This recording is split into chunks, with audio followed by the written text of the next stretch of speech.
Hari ini aku ada janjian dengan teman-temanku. Hanya sekedar ngobrol dan bersantai di sebuah kafe setelah lama tidak bertemu. Ini pertama kalinya kami reunian setelah lulus kuliah. Kami banyak mengobrol tentang banyak hal. Tapi ada salah seorang temanku yang sangat banyak bicara. Yang menurutku itu omong kosong. Aku dan dia tidak terlalu dekat. Hanya saja kami sekelas saat masih kuliah. Entah kenapa aku tidak terlalu suka dengannya. Contohnya saat dia salah tapi tetap merasa bahwa ia benar.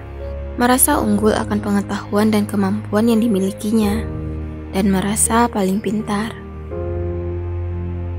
A fool thinks himself to be wise, but a wise man knows himself to be fool. Orang bodoh mengira dirinya bijak, tetapi orang bijak tahu dirinya bodoh. William Shakespeare.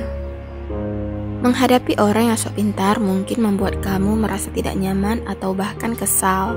Dalam dunia psikologi, orang-orang yang merasa dirinya pintar adalah mereka yang sedang mengalami Dunning-Kruger effect.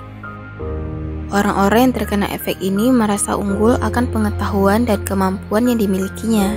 Padahal mereka tidak menyadari bahwa tingkat pengetahuan dan kemampuannya masih berada jauh di bawah orang lain. Dunning-Kruger effect adalah fenomena dalam psikologi yang dapat didefinisikan sebagai bias kognitif, di mana seseorang keliru menilai kemampuan yang dimiliki diri sendiri. Individu yang mengalami Dunning-Kruger effect akan merasa kemampuan mereka jauh lebih tinggi dari yang sebenarnya.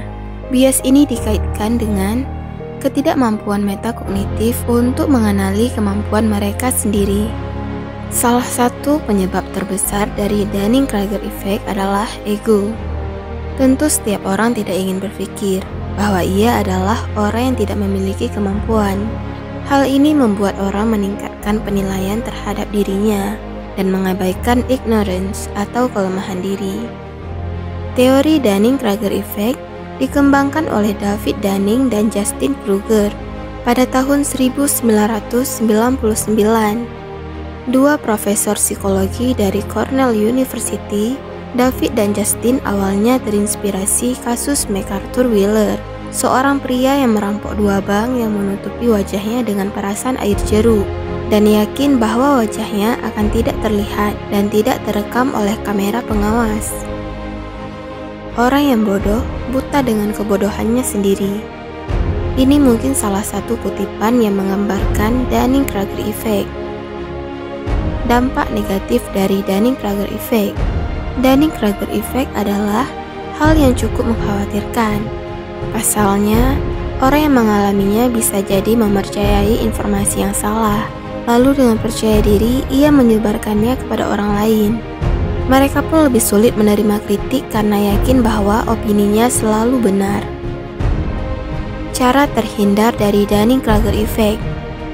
1. Terus belajar dan berlatih. Teruslah belajar dan mencari tahu lebih dalam. Jangan berasumsi bahwa kita sudah mengetahui segalanya. Ketika kita mendapatkan lebih banyak informasi mengenai suatu topik, kita akan menyadari bahwa masih banyak hal yang perlu dipelajari. Hal ini akan mengurangi kecenderungan untuk berasumsi bahwa kita sudah ahli, padahal sebenarnya yang kita ketahui belum seberapa. 2. Terima kritik dan saran atau feedback. Seringkali kita mengalami kesulitan untuk mengenali kekurangan diri. Maka dari itu, penting untuk mendapatkan feedback atau kritik dan saran dari orang lain. Cobalah untuk lebih terbuka menerima pendapat orang lain tentangmu. Ini dapat membantu kita untuk terus bertumbuh menjadi lebih baik. Itulah kira-kira cara yang dapat kita lakukan untuk menghindari efek Dunning-Kruger. Tetaplah berpikir kritis dan logis terhadap apa yang menjadi kemampuan diri kita sendiri dan juga orang lain. Percaya diri boleh-boleh saja, tapi tetap rendah hati dan jangan sombong. Di atas langit masih ada langit. Peribahasa tersebut seakan menegaskan bahwa siapapun kita, sehebat apapun kita, masih ada yang lebih hebat dari kita.